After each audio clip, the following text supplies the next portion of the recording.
So let's understand how to become better with technical analysis and understanding some of the framework of perception of what you're going to be looking at. Probability. One of the main things that you need to get around is probability.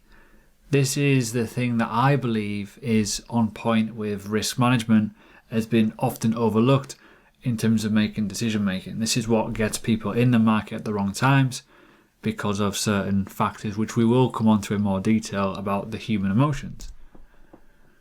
Understanding that it's literally about this. It's the data in which you read, interpret, understand, however you want to word it, and making it a decision-making exercise.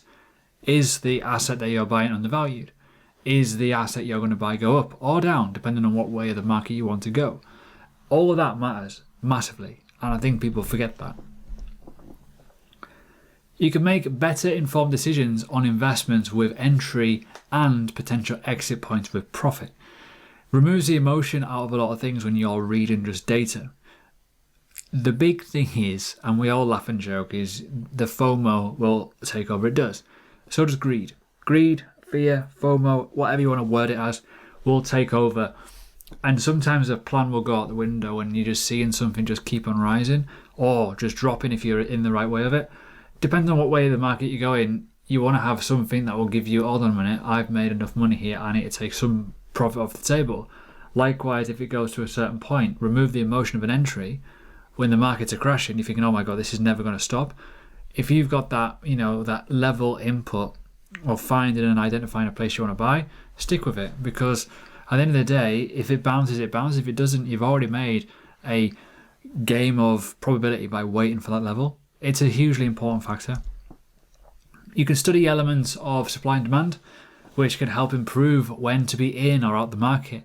To understand this, it's like momentum. If there's good demand, usually it will go up. If the supply is there, it will usually go down. There's an A and a B in terms of where a price will go to. Often you find that people are the wrong side of it. This is why statistically a lot of people fail as a trader. It's just the way it happens. You are also able to forecast a return of investment without going into investments blind. Talking about the first course, we were literally just looking without technical analysis, like picking coins based off research, not understanding the current prices other than the fact of what the all-time high was and all the all-time low, understanding that data.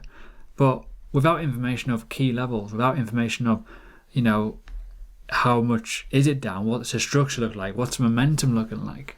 You don't have to buy into a downtrend, which is going to be horrendous if you do that. Most people do that at the wrong time, thinking they're getting a fair value. It's all right, it's a dollar cost averaging exercise, but if you're looking to try and make money on something in the short term and you buy the wrong thing, it's just going to bleed your account. And you can build a system that suits your needs as an investor or a trader. So you can build something that works for you, and that's what will get you better over time and consistency, understanding what you're looking at, which makes life really easy. And I always recommend that. As much as I've got proven methods that work for me, they may not work for you. Everyone sees and interprets data in a different way. Different indicators. Okay, so how to improve. These are just going to be very, very simple. There will be a full section on this in the course about how to use a lot of these stuff, which does make sense, right? So we've got trends. Up, down, whatever, sideways. A trend is a trend. Trend is your friend as well. Remember that. Charting patterns. Different types of charting patterns that are out there. Volume indicators. Often overlooked, a lot of data that can go out of TradingView and into other services to understand how volume works and how the market makers are moving the market. Momentum indicators.